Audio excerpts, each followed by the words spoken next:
Narito po ang ulat mula sa ating Municipal Accounting Office. Ayon sa kalagayan ng pondo ng ating lokal na pamahalaan ng Paniki para sa ikatlong quarter ng taong 2025.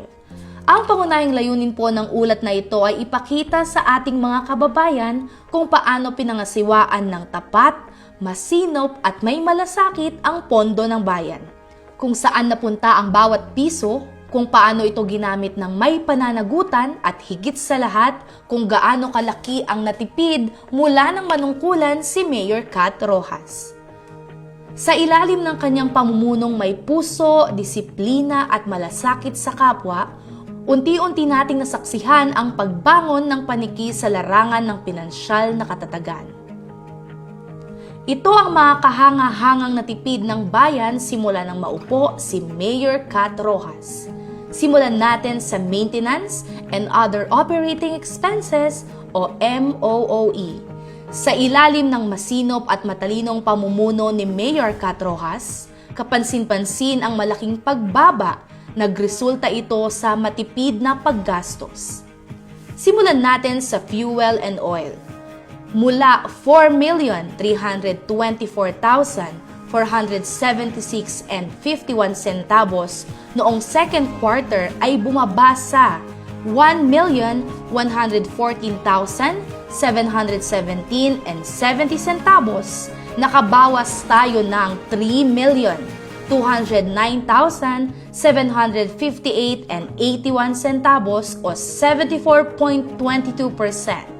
Sa unang pagkakataon, ginamit ang mas maayos na sistema ng fuel monitoring at pakikipagsundo sa mas abot kayang supplier.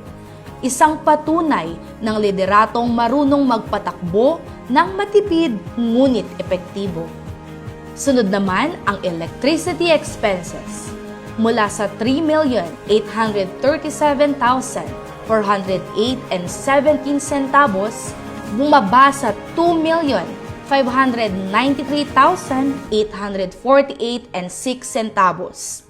Nakatipid tayo ng 1,243,560.11 centavos o 32.41%. Para sa telephone expenses, mula sa 413,207, bumaba sa 243,499.05 centavos. Nakatipid tayo ng 169,707.95 centavos o 41.7%. Sa paglipat sa mas mura ngunit maasahang provider, napatunayan ng LGU na maaaring makatipid ng hindi isinasakripisyo ang serbisyo. Para naman sa environment and sanitary services, mula sa 7,058,399, bumaba sa 6,027,432.50 centavos.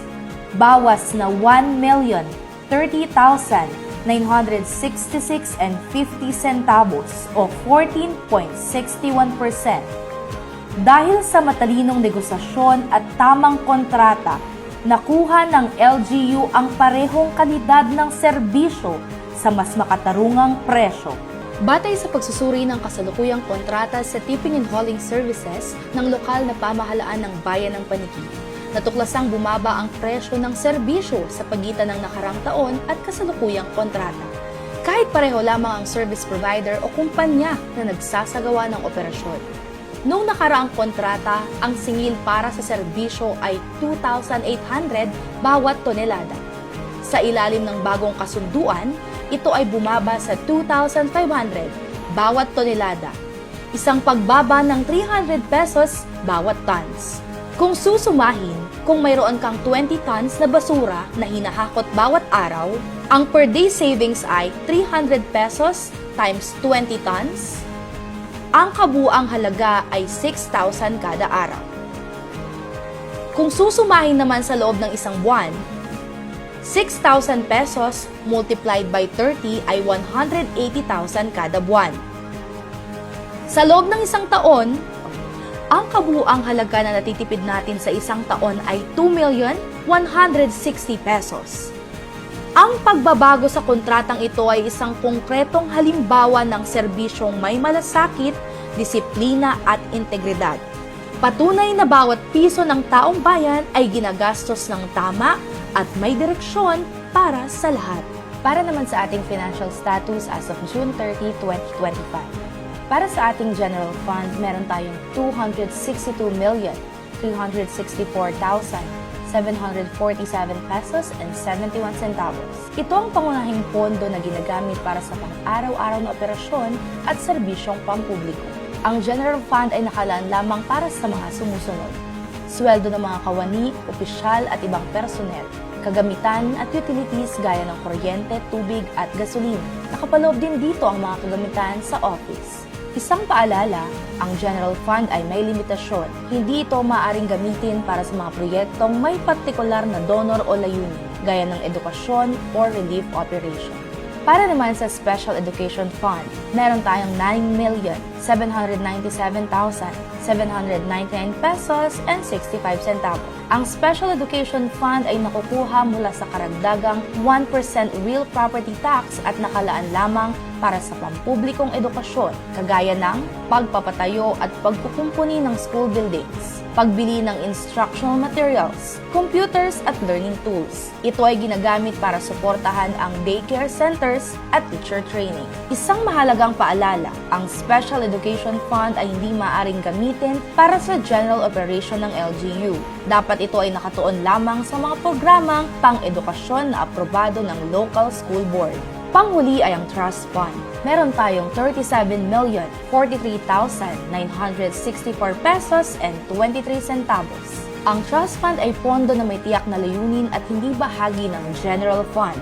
Ito ay hawak ng LGU para sa partikular na proyekto, donasyon o obligasyon. Ang Trust Fund ay pwedeng gamitin sa calamity assistance, para sa relief operation, rehabilitation at recovery efforts. Maaari din itong gamitin para sa feeding programs, scholarship at health mission. Kasama din dito ang mga trust liabilities, kagaya ng GSIS, Pag-ibig at PhilHealth. Isang mahalagang paalala, ang Trust Fund ay may mahigpit na limitasyon. Hindi ito maaaring gamitin para sa regular na gastusin ng LGU.